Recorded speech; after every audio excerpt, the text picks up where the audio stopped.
Entamée samedi matin, l'expérience durait 30 heures. Le but, créer dans ce bas fourneau du fer. Et on va mettre des couches alternatives toutes les 6 minutes de charbon, de minerai, de charbon, de minerai, de charbon, de minerai.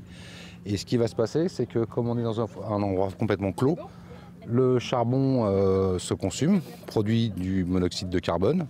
Et le monoxyde de carbone, en fait, va enlever l'oxygène de l'oxyde de fer, qui va devenir donc du fer. Donc on va transformer du minéral en métallique. La réduction du minerai est observée. Avec attention, le spectacle est irréel. On voit les petites billes de minerai marron qui arrivent et qui se transforment en métal, qui deviennent blanc brillant et qui pétillent un petit peu. Des billes qui vont s'agglomérer peu à peu et former un gros bloc de fer comme celui-ci. Pour les scientifiques, l'expérience permet de tester le fonctionnement du haut fourneau. C'est la reproduction d'un autre trouvé précédemment lors de fouilles archéologiques à la Châtaigneraie. Le four de la Châtaigneraie, on ne sait pas s'il fonctionne en ventilation naturelle ou en ventilation forcée. Et là, on a décidé d'expérimenter en ventilation naturelle.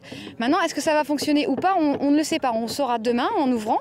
Les archéologues appréhendent ainsi la vie et les techniques des hommes du passé. Les fouilles archéologiques de la LGV confirment celles de la 28, l'existence en Sarthe d'un réseau industriel métallurgique, de l'extraction à l'exportation. C'est assez exceptionnel d'avoir une telle concentration de sites ici. C'est vraiment, on peut quasiment parler de district métallurgique. Ici, ils ne font pas que produire le métal, ils l'exportent sans doute. Le fer n'est pas forcément consommé exclusivement sur place. Une histoire qui passionne les Sarthois. 400 visiteurs se sont plongés dans leur passé samedi sous le soleil de la Milesse.